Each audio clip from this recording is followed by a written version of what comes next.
everybody. Hello. Welcome to Lunch Live, because it's lunchtime today.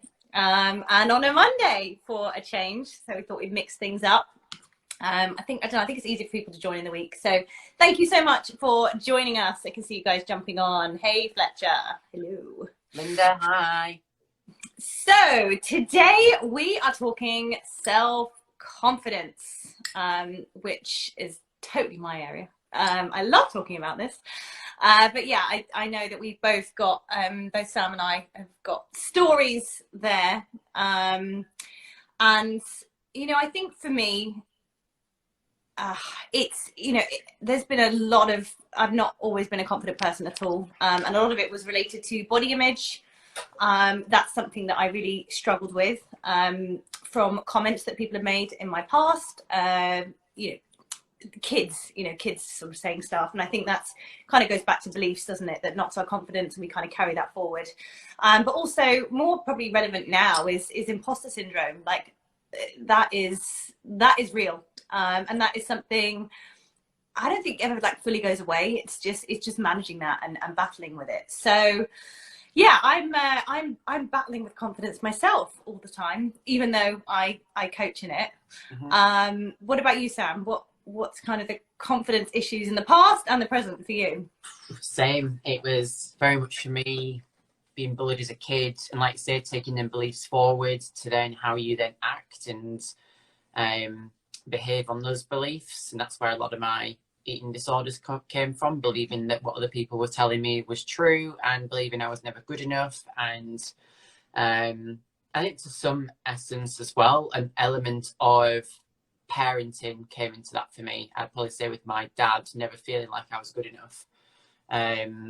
So that's kind of like one of the main reasons that I pushed myself through university, pushed myself to get it first. It was all a case of it wasn't for me necessarily, it was for someone else to actually get like approval. And I think even now, yeah, all the time, like I've actually had one of those anxiety ridden mornings today, like what am I doing today? Just I can't do this. I've got so much to do. Who do I think I am? That imposter syndrome cropping up today. Yeah, it's been an interesting morning. But I mean, Ashley, I agree as well. People who bully are usually very unhappy people. Absolutely. Completely agree. Yeah, well, and it's also, you know, the hurt people. So yeah.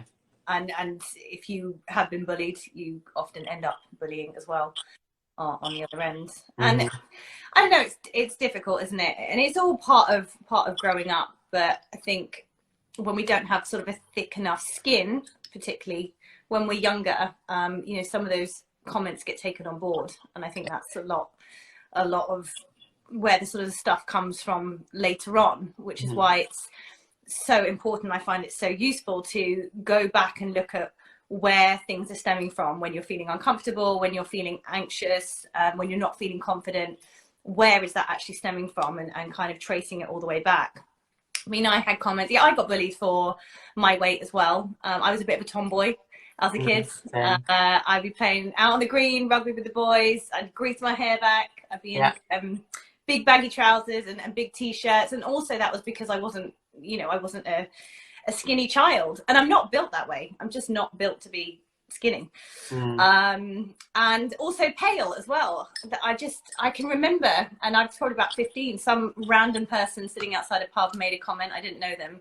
And then I've had this whole complex about being pale that I kind of had to work through. And yeah, it's just amazing what you carry forward. And that's why I'm always challenging stuff. And this is the stuff that I've kind of worked through. But there's always, you're never going to be just confident, because you're not going to, if you're confident, then you're not really outside of your comfort zone as well. So if we go to the imposter syndrome stuff, you know, or feeling uncomfortable, that's all to do with pushing outside your comfort zone. So you're always going to have periods where you're not feeling confident. And I like you, Sam, like I'm having a very confident day today, actually. I'm like, woohoo, let's smash up Monday. But I do get those days where I'm like questioning my existence. Where am I going in life? What's this all about? Who am I to even be doing this? Like, I should just play small and want to, retreat. And also when you're tired as well, Yeah. that can kind of affect you and sort of creep in. So yeah, there's lots of factors at play, I find. Hey Suze, just saying hello. Yay, people joining. So I mean, what are your top tips, Sam, for building confidence? So I think for me, I was thinking about this earlier, and I think I'm very much my first one would be, especially like in more of a business sense, I guess, is that do something that you absolutely love doing. Because if you're doing what you love, you know that you're inherently going to be, good at it. And I think if then you find that you are not as good as you want to be in a certain area, is to get to that level of being unconsciously competent at something. Like, know it like the back of your hand. If you want to be good at something, get to know it inside out. If that's your passion anyway, then kind of throw yourself into it. And then thirdly, for me, it's definitely like I quite like going through this with some of my clients as well, actually, is to actually list all your strengths and just realize actually everything that you do have going for you, rather than the focus on, because we do so inherently focus on everything that's bad about life or that we're not good at, and that negative bias that we always have. Is right, let's actually list everything that you are good at, everything that you have achieved, everything that you have come through, to make you realize actually how much of an amazing person that you are, and stop comparing yourself to others and their journeys, because there's no other you. You're unique. Yeah, absolutely. It's embrace the uniqueness and like hone in on all of that. And I just feel that I think social media has really added to that, that kind of problem, that whole comparison game from, business as well as lifestyles. Everyone's perfectly cropped images in their boxes and highlight reels. And even though we're aware, we just get sucked in, because when you're on the platform, you forget. And when you're spending more time online than you are offline sometimes, and particularly in the last year, then it's easy to kind of get confused with what's real and what's not. Yeah. I've just seen Nicola's said, I was bullied at my old job and made to feel like I wasn't wanted, lost my self-confidence. Thankfully, I left that job and found friends who support me and make me feel better about myself. Good. I'm glad to hear it. That's actually my first point on the tip section is, what I said, I put on my notes, find your fans. Your support network is everything. The people that you're surrounded by is huge. It's really huge, because they can build you up or they can tear you down. And really you want to be finding people that have got the same values or hold the same values and same passions as you. But the other thing is we also outgrow people as well. Yeah. We're all evolving, and we evolve in different directions sometimes. And sometimes people can keep you stuck. And people also, I don't know the full crab analogy, but there's this thing about these crabs in a bucket. If like one tries to get out, then all the other crabs in the bucket will try and pull them down. And that can happen as well. People aren't comfortable with you growing because, or you highlight their issues and you highlight what's not, what they're not doing. So they want to pull you down to your level. So it's recognizing that, and having the confidence to go out and, find new people to be around, or people that are more in line with your values and your goals and your passions and things like that. The other one, top tips, removing crutches. I have many crutches. I've had many crutches. Alcohol, one of them, clothing, fashion trends, they talk about makeup. And as long as you cover up whatever it is you don't feel confident about, then you're never ever going to get confident with it. And you're just compounding the problem. So, I mean, an easy example of this is, makeup free days is what I used to do. When something doesn't make me feel, when I feel uncomfortable without it, I know that there's a bit of a problem there. There's something I need to explore. So even something as small as makeup, and I've spoken about this before, a couple of years ago, and I talk about it regularly as well on social, but just even a few days going makeup free, like dissolve that. I felt okay as me again, and it wasn't necessarily a real conscious thing. It was just, I just got so used to wearing it, and I didn't realize I was, covering up stuff, that I didn't feel okay without it. And so it's just little things like that as well. You know, if you're not okay as you are, then there's going to be problems further down the line. That's going to kind of infiltrate into other areas. And so my third point is spending more time getting to know yourself. Absolutely. And, you know, fully processing how you feel. Like, you're allowed to feel however you feel, and it's accepting that and spending time with yourself and getting to know the real you. Because as much as I say I'm the chameleon, I think, you know, we all do adapt to be around each other.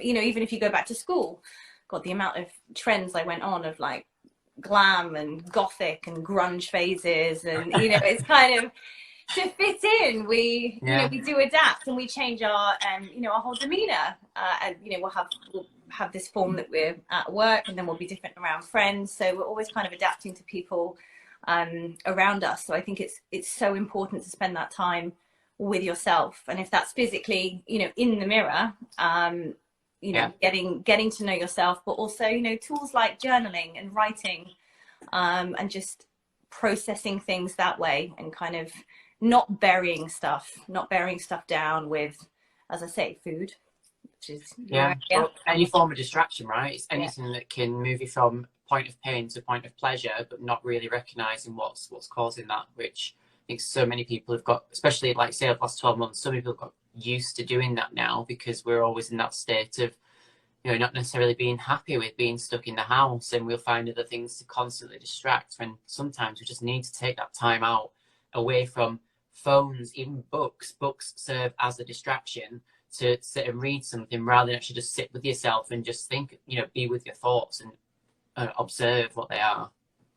That's it. And that's so uncomfortable. It can be so uncomfortable if you haven't done it for a while, and I think that's the first thing. And if I go back to, that was the most uncomfortable thing for me at rehab, when I was in rehab, is sitting, talking about feelings, or sitting and not being able to, I mentioned this on the podcast with Tony, but like, I couldn't even hold doors open for people, because that's like people pleasing. It's kind of changing my state, and I'm getting something from that. And like sugar as well, in terms of like white bread, we'd be on like a white bread ban. So it's really like stripping everything away. And it's like really uncomfortable when you're not used to just being with yourself and not reaching for things, and even over exercising, you know, just anything to, you know, and I encourage, you know, going for walks, and getting some fresh air, but that in itself, even a good thing, can be a distraction. And so I think it's all about challenging whatever just challenging yourself daily, in what, asking yourself questions is what I'm trying to say. And when it does become uncomfortable, you know that it's working. Yeah. Because that's where the growth happens. Growth. It's all about the growth. And pushing outside of your comfort zone on the regular. Yeah, I feel like I'm always in a state of doing that at the minute, but yeah. It is. It's like every week, isn't it? But then you look back, and that's why I think it's so important to remember where you came from, and to regularly check where you came from, and look back at what's happened in the past, and you'll realize how much progress you've made, and that will spur you on to do more. And remind yourself that you can do it, and you are capable. But I think it's something we all suffer with at some point. There's lack of confidence will creep in all different areas, in our personal lives, in our work lives. And it's just something that we have to just combat, just kind of fight, really. What tools do you find? Do you have any kind of tools that sort of help you, or is there like a go-to thing? I think, I mean, for me personally, it was starting to spend more time on me. And that was, you know, I don't do it as much now, but it was journaling and writing down every single day. And I'd have like, I'd go through different planners and stuff as well, to try and push myself out of my box of getting too familiar with using that planner, and finding that I'm writing the same things over and over, and then move myself into like a different kind of diary. So that also helped.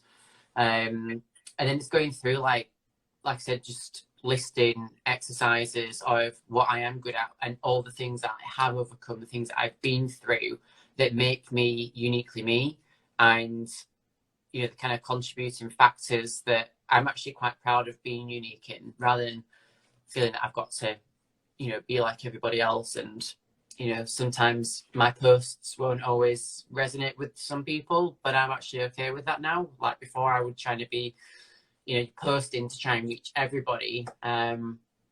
Whereas now I'm like, you know, this is my thing. If you like it, you like it. If you don't, you don't. You're not my person. So, like I say, finding that tribe and finding that good, you know, that good bunch of people. And like I say, it's meant cutting people out, but in order to evolve, you've kind of got to do that. So, yeah. 100%. I was just writing an article on this actually this morning, for personal branding, and you know, you want to, by trying to please everyone, you please no one, and you do not please yourself at all.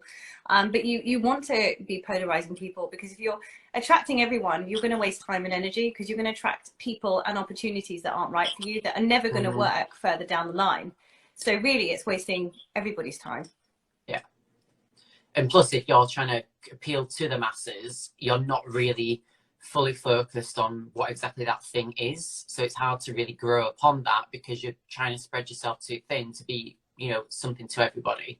Whereas if you're, you know, like say if you're polarizing, then you can throw yourself into that thing, you know, that you definitely want, they definitely want, to, you know, to build the best service or whatever that might be, obviously in our case. So yeah, I completely agree with that. And it just feels more congruent in terms of everything you then do and move on to, you know, your values and your truths all align so much better, and it becomes easier to say what it is you feel about, you know, life, basically. Absolutely. Yeah. Congruency is what you get out of that. And that's, you know, that builds confidence in other people, within you, if you're, you know, if you're kind of stable with that. And also, by trying to please everybody, or by molding yourself to others' wants and needs, you're just sending yourself the message that everybody else is more important than you are. You can't build confidence that way. There's no way. If you're trying to sort of build your confidence and be confident, yet you're sending that signal to yourself because you're trying to please everybody else, it's, the two aren't working, they're complete opposites. So you're just going to be exhausted. It's going to be draining your energy. Absolutely. And what kind of tools would you generally use? Yeah, as I said, probably reflecting back. If there's something I'm feeling really like nervous or anxious about, like not confident about, it's usually because there's something somewhere in my past, maybe a comment that someone's made, or some a failure that I need to reframe, or check like if it's relevant. So that, and also just hashing stuff out on paper, and just kind of just planning as well. Planning and preparing. Planning and preparing in advance makes me feel so much better. It's, you know, just like an offload. Totally. And then you're like, okay, I'm sorted, I know where I'm at. But trying to hold it kind of, this is more for anything, for even stuff like this, you know, just even having like 3 points written down, I'm like, oh, okay, like that's fine, it's there. It's just that security blanket, really. And so I guess if you're giving a presentation at work, then just plan and prepare for it, and you just already you're so much better, in a much better position to internally, and you're familiarizing yourself with it.